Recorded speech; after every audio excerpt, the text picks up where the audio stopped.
The phenomenon of monsoons around the Indian Ocean. The ocean currents and the winds carried by monsoon clouds, wind cycles and terrain around the Indian Ocean are all very significant factors in the monsoon cycle. The Hindi word mausam comes from the Arabic mausim, meaning season.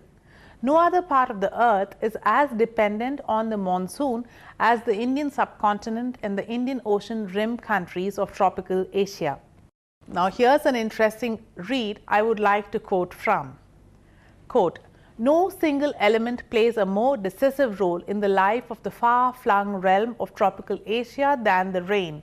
On the plains of India, in parts of Myanmar, Thailand and Indonesia, where it is dry and dusty for half the year, men, plants and animals build their lives around the expectation of the seasonal rains, and when they come in walls of towering clouds and change the landscape from seared brown to verdant green, from parched riverbed to a raging torrent.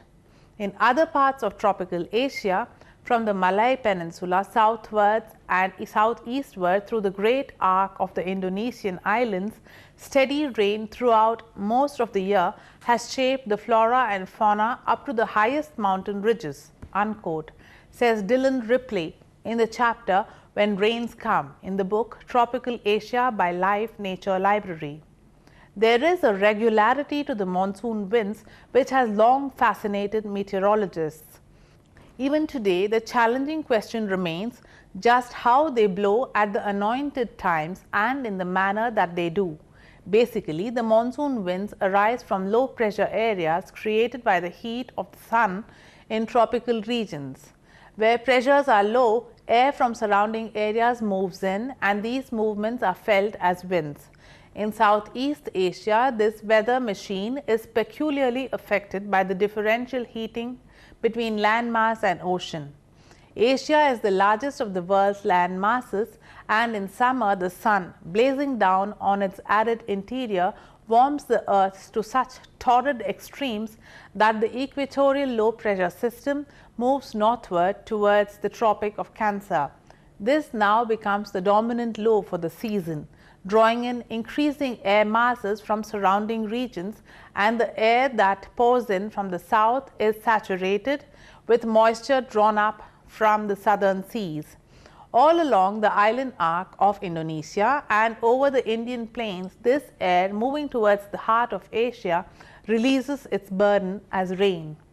It is when we document and research this yearly phenomenon that we can precisely understand the weather patterns and make sense of the larger global climate change cycles. The far reaches of tropical Asia, the thousands of kilometers of mainland ranging from India through South China, are dissected by alternating ranges of hills and mountains interspersed with stretches of plains and huge watercourses. An example is northern Myanmar.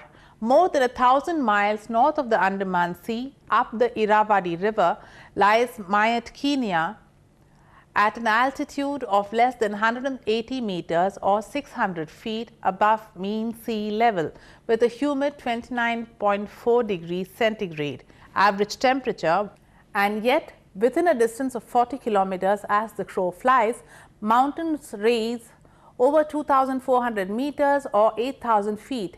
Here, snow falls in the winter at elevations as low as 6,000 feet or 1,800 meters above mean sea level. One day, the Irrawaddy will probably wipe the town of Myitkyina off the face of the earth. At lower waters, the river is 555 meters wide on an average, with a gentle current. In monsoons, the flash floods increase its volume to over 900 meters width on an average. The river may rise by over 30 feet or 9 meters, and the current exceeds 8 kilometers or 5 miles per hour. Huge trees float off downstream, bridges and ferries are carried away. Occasionally, dikes are breached and low-lying cropland destroyed, villages are washed away, and carcasses of cattle and even elephants float downstream. During every monsoon season, dozens of huge rivers across southern Asia are similarly in spate, wreaking death and destruction over low-lying floodplains.